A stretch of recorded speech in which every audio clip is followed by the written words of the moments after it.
ಮೈಸೂರಿನ ವಿಮಾನ ನಿಲ್ದಾಣಕ್ಕೆ ನಾಮಕರಣ ವಿಚಾರ ಕುರಿತಾದಂತೆ ಒಂದು ಬ್ರೇಕಿಂಗ್ ನ್ಯೂಸ್ ಕೊಡ್ತೀವಿ, ನೋಡ್ ಬನ್ನಿ. ಮೈಸೂರು ವಿಮಾನ ನಿಲ್ದಾಣಕ್ಕೆ ನಾಮಕರಣ ವಿಚಾರ ಕೇಂದ್ರ ಸರ್ಕಾರಕ್ಕೆ ಕೆಂಪೇಗೌಡ ಕೇಂದ್ರ ಸಮಿತಿಯಿಂದ ಪತ್ರ. ರಾಜಶ್ರೀ ನಾಲ್ವಡಿ ಕೃಷ್ಣರಾಜ ಒಡೆಯರ್ ಹೆಸರು ನಮೂದಿಸಿ ಪತ್ರ ಬರೆಯಲಾಗಿತ್ತು. 2015ರಲ್ಲಿ ರಾಜಶ್ರೀ ನಾಲ್ವಡಿ ಕೃಷ್ಣರಾಜ ಒಡೆಯರ್ ಹೆಸರನ್ನ ನಮೂದಿಸಲಾಗಿತ್ತು. ಅಂದಿನ ಸಿದ್ದರಾಮಯ್ಯ ಸರ್ಕಾರಕ್ಕೆ ಪತ್ರ ಬರೆಯಲಾಗಿತ್ತು. ಕೆಂಪೇಗೌಡ ಕೇಂದ್ರ ಸಮಿತಿಯಿಂದ ರಾಜ್ಯ ಸರ್ಕಾರಕ್ಕೆ ಮನವಿ ಸಲ್ಲಿಸಲಾಗಿತ್ತು.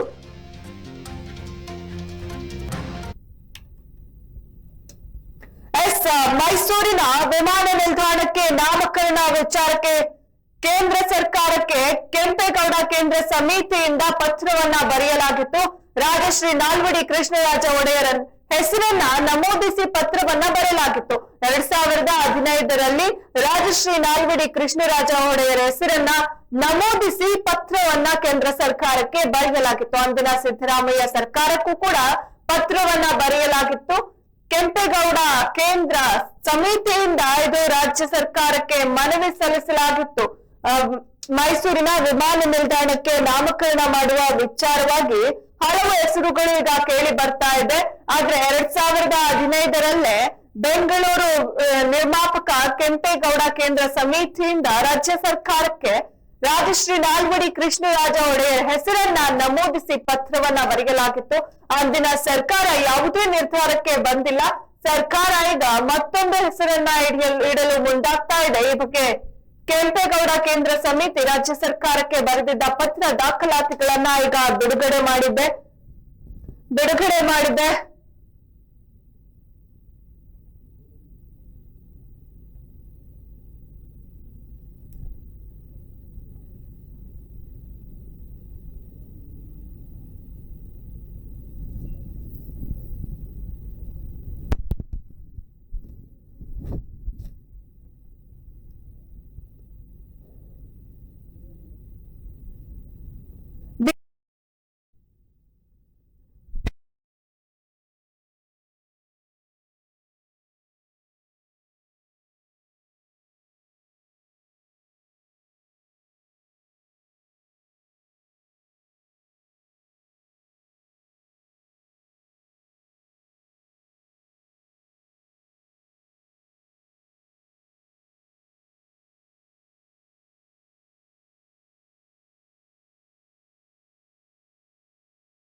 ಮೈಸೂರು ವಿಮಾನ ನಿಲ್ದಾಣಕ್ಕೆ ನಾಮಕರಣ ವಿಚಾರವಾಗಿ ಈಗಾಗಲೇ ಹಲವು ಹೆಸರುಗಳು ಕೇಳಿ ಬರ್ತಾ ಇದೆ.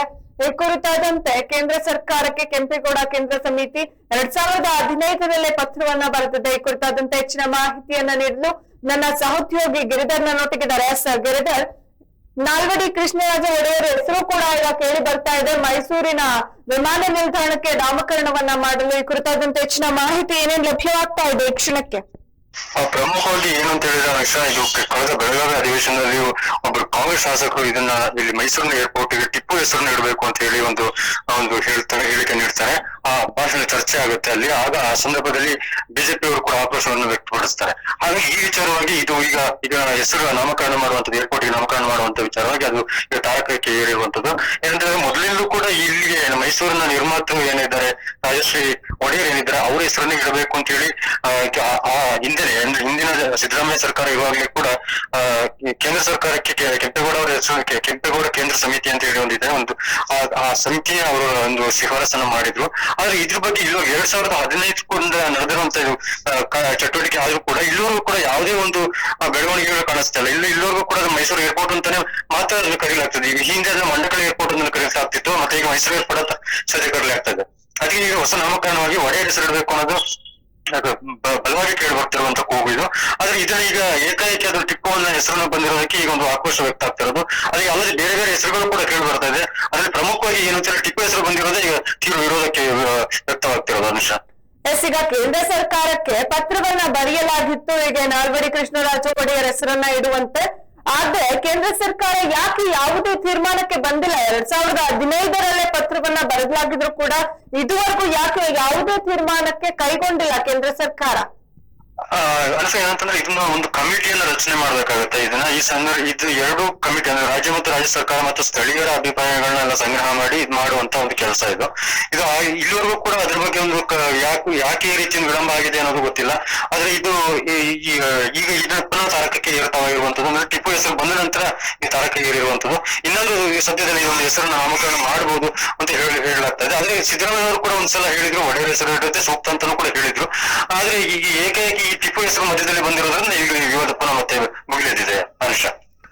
ಈಗ ಯಾಕೆ ರಾಜ್ಯ ಸರ್ಕಾರ ತನ್ನ ಮಾತಿನ ಮೇಲೆ ನಿಲ್ತಾ ಇಲ್ಲ? ಯಾಕಂದ್ರೆ ನೀವ್ ಹೇಳಿದ್ರಿ ಈಗ ಸಿದ್ದರಾಮಯ್ಯ ಅವರು ಒಂದ್ ಕಡೆ ಹೇಳಿದ್ರು ಈಗ ಒಡೆಯರ್ ಹೆಸರು ಇಡೋದೇ ಸರಿ ಅಂತ. ಆದ್ರೆ ಯಾಕೆ ಈಗ ಟಿಪ್ಪು ಹೆಸರು ಕೇಳಿ ಬರ್ತಾ ಇದೆ ಯಥೇಚ್ಛವಾಗಿ? ಇಲ್ಲಿ ಏನಾದ್ರು ಜಾತಿ ರಾಜಕೀಯ ಮಾಡುವಂತಹ ವ್ಯವಸ್ಥೆ ಎದುರಾಗ್ತಾ ಇದೆಯಾ? ಹಾಗಂತಲ್ಲ, ಇದು ಏನು ಅಂದ್ರೆ ಅಲ್ಲಿ ಸದನದಲ್ಲಿ ಏನು ಸದನ ಆಗ್ತಿದ್ದಾಗ ಚರ್ಚೆ ಆಗ್ತಾ ಇತ್ತು, ಏರ್ಪೋರ್ಟ್ ಹೆಸರು ಇಡುವಂತ ಬಗ್ಗೆ ಚರ್ಚೆ ಆಗ್ತಾ ಇತ್ತು.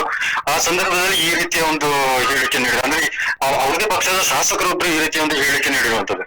ಇದಕ್ಕಾಗಿ ಸಾಕಷ್ಟು ವಿರೋಧಗಳು ವ್ಯಕ್ತವಾಯಿತು. ಅಲ್ಲಿ ಕೂಡ ಬಿಜೆಪಿ ಪ್ರತಿಭಟನೆ ಕೂಡ ನಡೆಸಿದ್ರು. ಈ ರೀತಿಯ ಒಂದು ಡೆವಲಪ್ಮೆಂಟ್ ಗಳು ಕೂಡ ಅಲ್ಲಿ ಕೂಡ ನಡೆದಿರುವಂತದ್ದು. ಹಾಗಾಗಿ ಈ ಖಂಡಿತವಾಗಿ ರಾಜಶ್ರೀ ಒಡೆಯರ್ ಅವರ ಹೆಸರನ್ನೇ ಒಂದು ಇಡೋ ಸೂಕ್ತ ಮತ್ತು ಇದನ್ನೇ ಇಡಬಹುದ ಸಾಧ್ಯತೆಗಳು ಎಲ್ಲನೂ ದಟ್ಟವಾಗಿದೆ. ಇದ್ರು ಕೂಡ ಈಗ ಶಿಫಾರಸು ಮಾಡಿದಂತ ಏನ್ ಸಮಿತಿ ಇದೆ ಅದನ್ನು ಕೂಡ ಅದೊಂದು ದಾಖಲೆಗಳನ್ನ ಈಗ ಬಿಡುಗಡೆ ಮಾಡಿಬಿಟ್ಟು ಅದನ್ನು ತೋರಿಸಿರುವಂತದ್ದು ಅನುಷ. ಎಸ್, ಧನ್ಯವಾದಗಳು ಗಿರಿಧರ್ ನಿಮ್ಮೆಲ್ಲ ಮಾಹಿತಿಗಾಗಿ. ಎಸ್, ಈಗ ಏನು ನಾಲ್ವಡಿ ಕೃಷ್ಣರಾಜ ಒಡೆಯರ ಹೆಸರು ಕೇಳಿ ಬರ್ತಾ ಇದೆ. ಹೆಚ್ಚಾಗಿ ಅದೇ ಹೆಸರನ್ನ ಇಡುವುದು ಸೂಕ್ತ ಅಂತ ಕೂಡ ಕೆಲವು ಜನರ ಅಭಿಪ್ರಾಯ ಕೂಡ ಆಗಿದೆ. ಮೈಸೂರಿನ ವಿಮಾನ ನಿಲ್ದಾಣಕ್ಕೆ ಹಲವು ಹೆಸರುಗಳು ಈಗ ತಿಕ್ಕಾಟ ಶುರುವಾಗಿದೆ. ಈ ಹೆಸರು ಇಡ್ಬೇಕು, ಈ ಹೆಸರು ಇಡ್ಬೇಕು ಅನ್ನೋ ತಿಕ್ಕಾಟಗಳು ಶುರುವಾಗಿದೆ. ಆದ್ರೆ ಯಾವುದೇ ಹೆಸರು ಕೂಡ ಇನ್ನು ಫೈನಲ್ ಆಗಿಲ್ಲ. ಕೇಂದ್ರ ಸರ್ಕಾರಕ್ಕೆ ಕೆಂಪೇಗೌಡ ಸಮಿತಿ ಏನಿತ್ತು, ಕೇಂದ್ರ ಸಮಿತಿ ಪತ್ರವನ್ನ ಕೂಡ ಬರೆದಿತ್ತು. ರಾಜಶ್ರೀ ನಾಲ್ವಡಿ ಕೃಷ್ಣರಾಜ ಒಡೆಯರ ಹೆಸರನ್ನ ನಮೂದಿಸಿ 2015 ಪತ್ರವನ್ನ ಬರೆದಿತ್ತು. ಆದ್ರೂ ಕೂಡ ಕೇಂದ್ರ ಸರ್ಕಾರ ಇದುವರೆಗೂ ಯಾವುದೇ ತೀರ್ಮಾನವನ್ನ ಕೈಗೊಂಡಿಲ್ಲ. ಅಂದಿನ ಸಿದ್ದರಾಮಯ್ಯ ಸರ್ಕಾರಕ್ಕೆ ಪತ್ರವನ್ನ ಕೂಡ ಬರೆಯಲಾಗಿತ್ತು. ಕೆಂಪೇಗೌಡ ಕೇಂದ್ರ ಸಮಿತಿಯಿಂದ ರಾಜ್ಯ ಸರ್ಕಾರಕ್ಕೆ ಮನವಿಯನ್ನ ಕೂಡ ಸಲ್ಲಿಸಲಾಗಿತ್ತು. ಮೈಸೂರಿನ ವಿಮಾನ ನಿಲ್ದಾಣಕ್ಕೆ ನಾಮಕರಣ ಮಾಡುವ ವಿಚಾರಕ್ಕೆ ಈ ಎಲ್ಲಾ ಗೊಂದಲಗಳು ಶುರುವಾಗಿರುವಂತದ್ದು 2015 ಹೆಸರು ಇಡುವಂತೆ ಬೆಂಗಳೂರು ನಿರ್ಮಾಪಕ ಕೆಂಪೇಗೌಡ ಕೇಂದ್ರ ಸಮಿತಿ ಅಂದಿನ ರಾಜ್ಯ ಸರ್ಕಾರಕ್ಕೆ ಹಾಗೂ ಕೇಂದ್ರ ಸರ್ಕಾರಕ್ಕೆ ಪತ್ರವನ್ನ ಕೂಡ ಬರೆದಿತ್ತು. ಆದ್ರೆ ಇದುವರೆಗೂ ಯಾವುದೇ ಹೆಸರನ್ನ ನಮೂದಿಸಿಲ್ಲ.